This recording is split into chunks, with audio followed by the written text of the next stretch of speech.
Dieu parle encore à travers l'histoire, les temps et les hommes.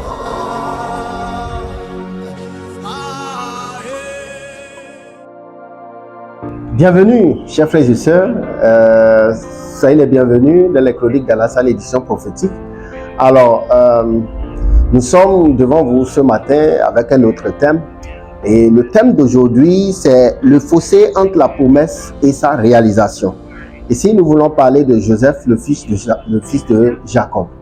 Nous voulons parler un peu du fossé qu'il y a entre la promesse que Dieu lui a faite et sa réalisation. Et ce thème, c'est pour vous édifier.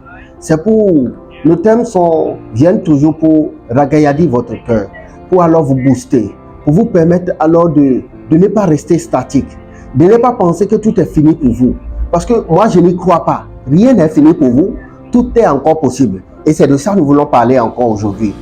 Alors, notre thème est tiré, comme toujours, de l'histoire de Joseph, déjà dans Genèse 37, à partir des premiers versets. Vous voyez, la Bible dit que Joseph a fait un rêve où il a vu, je ne vais pas entrer en problème, il va juste caricaturer pour qu'on puisse vite passer, c'est une très longue histoire, où quand on explique son rêve, c'est que ses frères et même son père vont s'agenouiller alors pour le servir. Donc c'est ce que le rêve lui nous montrait. Et c'était en fait la promesse de Dieu qui était faite comme ça à Joseph. Dieu voulait l'élever. Dieu voulait le porter haut, porter son nom haut pour sa famille. Et c'est ce qui s'est passé par la suite. Mais avant ça, ses frères n'étaient pas d'accord avec ça. Ses frères ont dit, mais ce n'est pas vrai. Toi, tu étais le Benjamin avant que le vrai Benjamin n'arrive. Et c'est toi, nous allons servir. Comment ça peut se passer?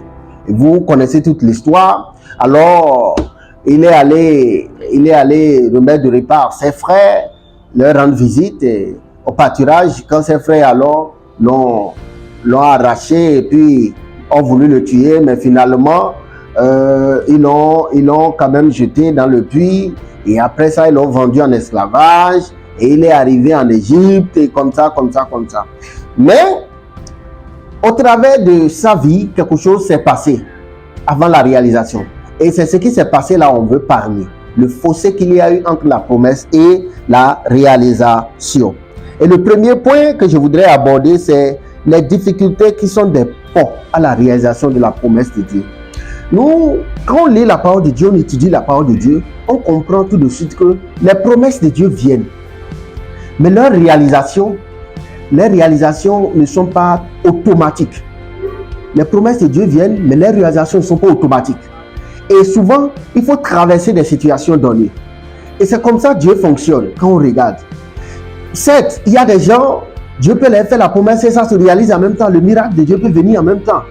Mais la plupart du temps, pour de grandes bénédictions, de grandes réalisations, pour un truc générationnel, le Seigneur vraiment prend son temps, certainement pour des raisons données, prend son temps vraiment pour façonner la personne au travers des difficultés. Et c'est ce qui s'est passé avec Joseph. Joseph a été esclave. Joseph est allé en prison. Joseph a fait tout. Joseph, il a souffert le martyre. Mais finalement, il est arrivé au sommet. Parce que le Seigneur avait toujours le dessus sur les circonstances et les situations qu'il traversait. Je ne sais pas ce que tu traverses actuellement. Tu traverses des situations, des circonstances actuellement. Mais je voudrais te dire, le Seigneur a toujours le dernier mot. Il a la même mise sur ces situations-là. Il sait là où il t'amène. Et si tu avais déjà entendu une promesse une fois venant de lui, je voudrais que tu gardes espoir, que tu ne dévies pas. Joseph n'a pas dévié. La femme de Potiphar voulait amener Joseph à dévier, mais Joseph n'a pas dévié. Il a gardé la promesse. Il dit, si Dieu l'a promis, j'y arriverai. Et il a eu crainte de Dieu et Dieu l'a amené au sommet. Il est devenu ministre alors en Égypte. Le premier ministre, je vous en prie, le premier ministre en Égypte. Et le deuxième point, c'est tout compte fait, tout évolue. Parfois, on pense que rien n'évolue, mais tout évolue. Moi, il y a quelques jours passés, quelques mois passés, j'allais dire, où j'ai essayé de faire le point de ma vie. J'ai vu qu'il y a 3 ans passés, ce que je vis aujourd'hui, je ne pouvais pas vivre ça. Les grâces que j'ai aujourd'hui, je ne les avais pas. Et c'est comme ça aussi chez vous. Il faut apprendre à voir comment les choses évoluent. Et comme ça, vous allez apprendre à apprécier Dieu et vous allez plus lui faire confiance. Je voudrais, à partir d'aujourd'hui, que nous essayions vraiment de faire confiance à Dieu et en voyant déjà ce que Dieu est en train de faire dans nos vies. Ça évolue et ça va encore évoluer et ça ira même jusqu'au bout. Au nom puissant de Jésus-Christ. Shalom.